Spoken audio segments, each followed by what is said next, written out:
No. No, I don't think they do. So, should they at least call for an immediate rematch if they don't? Yeah, I don't know. I mean, the reality is can the state call for an immediate rematch? I don't believe they can, the commission.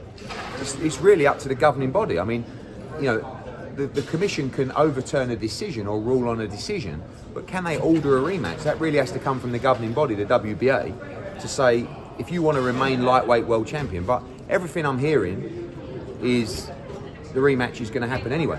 Like, I think it's pretty much done. Talk to us about the star power in this May 2nd card. Yeah, I mean, you got 3 of the hottest young fighters in terms of that, that social media presence, that digital presence, and the reach out of, that younger generation. Ryan Garcia, huge name. Devin Haney, huge name. Teofimo Lopez, huge name. And do you know what? What I like about it as well, they're all in real fights. I think, I love Rolly. I think he's a great character, but I think Ryan will deal with him well. There's a lot of mystique over the comeback of Devin Haney. Don't forget, it's going to be a year since the comeback. I think it's the right fight for him. But also at the same time, Ramirez is coming off a defeat. I think Teo's got a tough fight against Barboza. We just had him on our show. He won a close decision, but his confidence is going to be rising. And Teo is, I've got to say, I love Teofimo Lopez. He's well out there. I don't know what I'm just watching him walking around. I think, I want to be on your planet. Do you know what I'm saying? I want to be on Teofimo's planet. But that's actually a tough fight. Eddie, now that we've seen Gervonta, challenge them in the ring with a great boxer, how do you feel that the Shakur fight will go? Listen, no disrespect, but it's only now. I mean, you guys know how good Shakur is, but it's only now after Saturday people are going, oh yeah, I think Shakur can beat Tank. We've known it for ages. I have so much confidence of Shakur Stevenson beating Gervonta Davis. But they're 2 of the best lightweights in the world.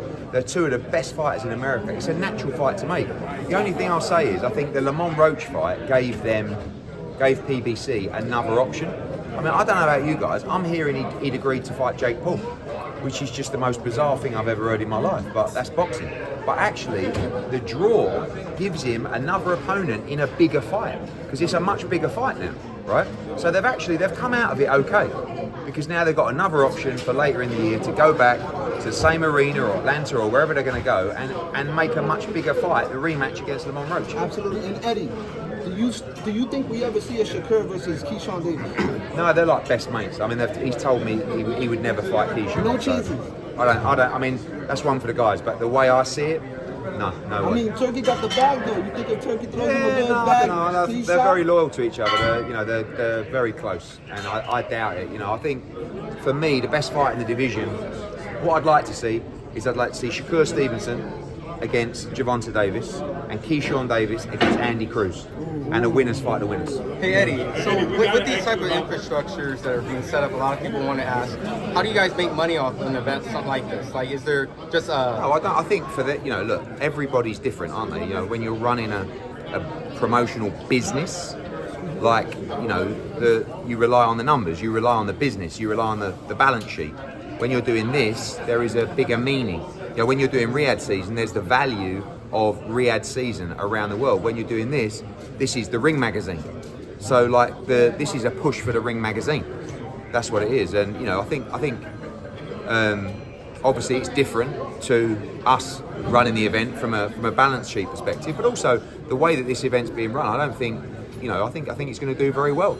I think you've got big pay-per-view draws on the card. I think the numbers are going to be good, but obviously that's less of a necessity in certain situations than it might be in other promoter situations. I'm sure you've spoken to Devin Haney. People believe that this is a tough fight for him coming back. Where do you think he is at speaking to him mentally? I don't talk that much to Devin. I mean, I'm really fond of him, and I think he's a great competitor. I think that it's going to be an interesting comeback. I think it's a good opponent. I think Ramirez is a solid test, not a puncher, not dangerous, but very competent. And I think the style will really suit Devin, so I think it's a great fight for him to come back to. And as we understand it, the fight has been made between Devin Haney and Ryan Garcia for after, which is incredible. And also, that's what I'm seeing with His Excellency, is this is not just about sitting down with a fighter and saying, right, you're fighting then. It's him, then him, then him. So there's no secret that he wants Teofimo to fight Boots, all right, in October. should Boots beat Stanionis on April the 12th in Atlantic City. So everyone's got a plan. Ryan Garcia and Devin Haney fight May the 2nd, then they fight each other. Canelo fights May 3rd, then he fights Crawford. Do you know what I mean? So I think fighters like that. They like the plan. Is the reason that this fight is free and 42nd is because Canelo does fight the next day, and it'll be harsh for us to No, wait. I'm sure there'll be something going on with a broadcaster, but this is more for the Ring magazine. You know, this is an advert for the magazine, the product of the Ring moving forward. Eddie, I gotta ask you about Eggate, the Chris Eubank and Condiment. Yeah. What did you think about that? I was like, first of all, I thought it was a glass. Because at the time, you don't think it's an egg, do you? Do you know what I mean? So I'm there, I just hear this crash over his head. All this stuff goes everywhere, and it's like, what the hell's going on? So I was pretty mad at the time, I've got to be honest with you. But then afterwards, you see it's on the front page, the back page, every page. And, you know, we sold 60,000 tickets in the first day. So the event is huge. Another Ring magazine, Fatal Fury event. And just going to be epic, you know. It's a real bad blood fight, and bad blood sells. But yeah, I don't believe. You see it again today with KSI and Dylan Dennis. We do a lot of work in the community with grassroots. Like we're really trying to make kids understand what boxing is all about. And you don't raise your hand to an opponent. You don't strike an opponent at a press conference. We all want beef, right? You guys love it. It's great, but actually, you know, for me, there's a line. He crossed it. He don't care. He certainly don't care what I say. But it'll all be decided April 26th. Hey Eddie, what do you think about the Billy King stuff that's going on with like the Top Rank and Daniel Cunningham with Tyson Fury? Are you familiar with? Do you know what? I haven't really seen too much on it. I've seen it floating around, but you know, we concentrate on our own business and you know, our own TV deals and go from there. Eddie, what are your thoughts on a few fighters getting sick in Saudi when Riyadh? Nothing. I mean, you get, you know, unfortunately, you get sick everywhere. Like Floyd Schofield, when we talk about getting sick, was he sick? I mean, I don't know. Like, I don't represent him, so I don't really know what happened. I know there's some wild allegations from the get-go, none of which really made sense. Did he even want? You know, Shakur said to me, he will not fight me. And when he turned up in Saudi, I texted Shakur. I said, "Told you, your boy's here." He said he won't get in the ring with me. I'm like, it's 5 days away. And when it happened, he weren't even surprised. He went, "I told you." But Daniel Dubois was getting double-digit millions for that fight. Like, trust me, he was devastated. You know, and you're travelling around. Sometimes you can get, you know, an infection, whatever it is. So, you know, we're not seeing loads of people getting sick. We're seeing one guy, which we don't really know what happened, and another guy had a viral infection. Eddie, I gotta switching gears a little bit. I just gotta ask. So last year, September, Edgar Berlanga had one of the biggest fights that he could ever imagine. Huge payday, Vegas. In a week, we see him in Orlando, Caribe Royale. So it begs the question: what do you say to folks who say, you know, how do you go from headlining a main event to being a co-feature on somebody else's card? Yeah. This is a really transparent situation, so I'll just give it to you straight. Sure. When he fought Canelo Alvarez, he wanted a comeback fight, right? And the comeback fight really was not like a headline event. It was just, if I get beat, I want a chance just to have a quick win and then go into a big fight. So in Edgar Berlanga's contract, there was a provision for a comeback fight on an undercard in a straightforward fight. Okay? When he fought Canelo and did really well, and you know his profile rose, we then spoke to Edgar Berlanga and Keith Connolly about the possibility of headlining in Puerto Rico. We tried to do a different kind of deal. We spoke to DAZN. We ran out of time. So in the end, it was like, we're out of time. Let's just revert to the contract, get that one done, and then we'll move into a big fight. So when people say, is there a fallout? There was probably 24, 48 hours of, oh, fuck it, like, you know, like, I'm a free agent. Yeah, but he's a free agent after this fight. And if he does want to go elsewhere, we've done the most incredible job for him. I'll shake his hand and I'll say good luck. I hope he spends the rest of his career with Matchroom. But what we're doing is we're honouring our contract instead of not giving him a fight and it all, you know, mixing up. So it's not an ideal situation, but he's going to go in, hopefully look good in Orlando, and then we're going to put him in, hopefully, with Caleb Plant, with Charlo. He's a big name, he's a great fighter, and I think he's got a huge amount to give to the sport. But I wasn't prepared to not honour our contract and just fall out of not giving any fight and then kick him down the road till the summer, because he needs to fight. Get this win, and then move into a big fight. Thank you, Eddie. Shakur Stevenson, has he talked to you about any plans he has on how he's going to handle the head damage? Yeah, I mean, when he came into the office the other day, he said, like, I really need to work on strengthening my hands. You know, he says that really he can only fight twice a year, and the reality is, I would like a fighter as young as him to fight 3 times a year. So we're looking at the moment. Any ideas you got, let me know. Yeah. But it's, you know, he's had surgery. To be fair to him, the turnaround was very quick after the surgery. So in an ideal world, we would have liked a little bit longer. But you know, really, he's 27 years old.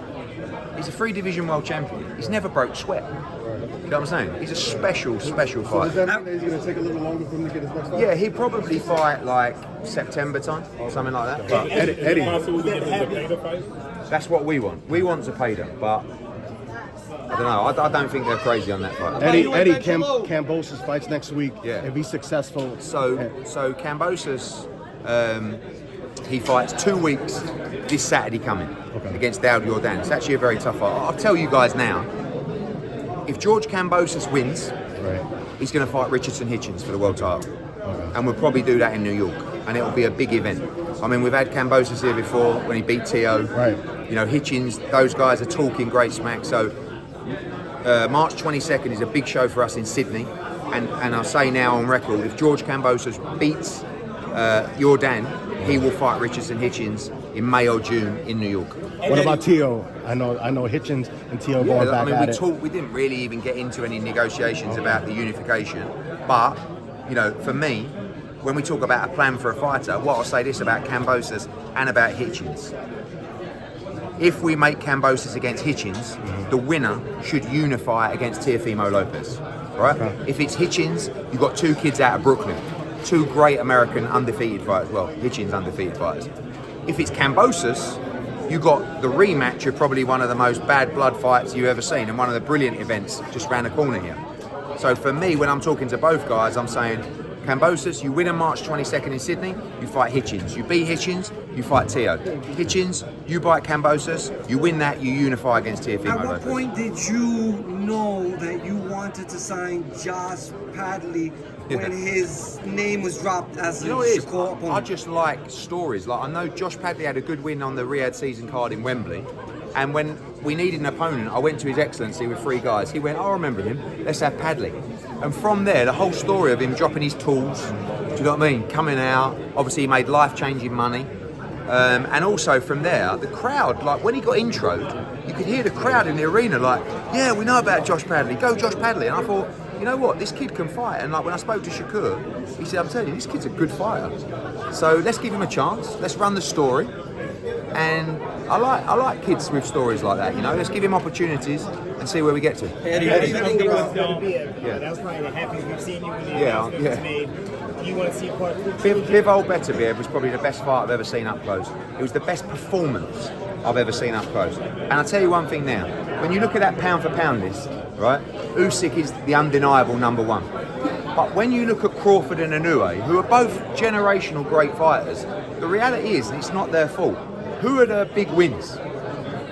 Errol Spence. Errol Spence was like, he weren't in that, it was still a good win, but you look at Bivol, he beat Canelo Alvarez, the pound for pound number 1. In my opinion, he beat Beterbiev the first time, but if not, the second fight, he beat pound for pound top 5 and the undisputed champion. He's also beat Zurdo Ramirez, the unified champion now, like, easy. For me, he should be pound for pound number 2, you know? Eddie, what's on Daniel Dubois? Daniel Dubois, not our fighter, but I'm saying to Anthony Joshua, I think you should fight Daniel Dubois for the world title. What do you think about the status of American boxing? Because I know that there's been rumors of like TKO trying to come in and maybe trying to involve some promoters. Thoughts of you working? Yeah, I mean, yeah. Listen, I think if TKO come in, it'd be amazing for boxing. I think that is really a reflection of where boxing is right now. The fact that a company as big as TKO and a promoter as successful as Dana is actually looking at boxing, saying, do you know what, boxing's hot. And it is right now. It's the hottest it's ever been. More the merrier. If a company like that comes in, if Dana White comes into promotion in America, amazing for boxing. Bring it on. Eddie, what's next for Jack Catterall? Jack Catterall, wants another big fight. You know, whoever's there at 140 is willing to jump back in. He's only one fight away from fighting for a world title, but you know, I thought that was a fight that could have gone either way. Right, He needs to be back in a big fight. Eddie, do you think like the American market is like a wounded animal a little bit? Like just certain fights aren't getting made, certain promotions or getting the network. But not really now. I mean, you look, if Haney Garcia gets made, if Canelo Crawford gets made, you know, if you know, even Tank against Roach is going to be a big rematch. You know, you got Boots against Stanionis. He's doing really well in April. Hopefully, we can make Bam against Martinez as well in Phoenix or in San Antonio. Like, I don't know. I think boxing's in a good place. in America though, like. And question for you. So, Shakur's gotten a lot of flack for his performances and, you know, his last fight, he fought an electrician, blah, blah, blah. But when you look at Tank's fight and you look at Shakur's fight and the performances, oh, you didn't watch Shakur's fight yet. Yeah, but I saw enough. Look, Lamont Roach Compare is... the performances. Yeah, but Lamont Roach is a better fighter than Josh Padley, right? Josh Padley's a good fighter, but it's also tricky when you have a replacement opponent on 3 days, you're being messed around. It was still a great performance, but styles make fights and you rise to challenges. I just know that Shakur beats Gervonta. Like, and I rate Gervonta. I think he's amazing. I think he's great for boxing, but styles make fights, and Shakur is just too good. Like, he wouldn't lose rounds against Gervonta. Like, and I just, you know, I'm desperate for that fight because I believe we win. Have you talked to Shakur since last weekend? No, he messaged me the day before, and he went. No, he did after he messaged me. He said, I told you. Because he said he's going to have trouble. Like, 2 more questions. I think Devin's a great fighter, but it's going to be interesting how he comes back. He's been out for a year.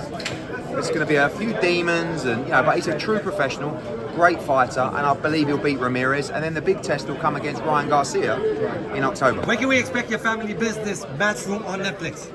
August of this year, the big show debuts, Matchroom behind the scenes. You guys are going to love it. I'm looking forward to it. Thank you so much. Logistics of everything, like where the ring's going to be in Times Square. Yeah, well, Matchroom are running the logistics and the operations of this event. Obviously, Golden Boy as well involved, and it's a big challenge. We're gonna have like the fight on the screens. You will see. What you will see will absolutely blow your mind in Times Square. All right, Thanks, Eddie.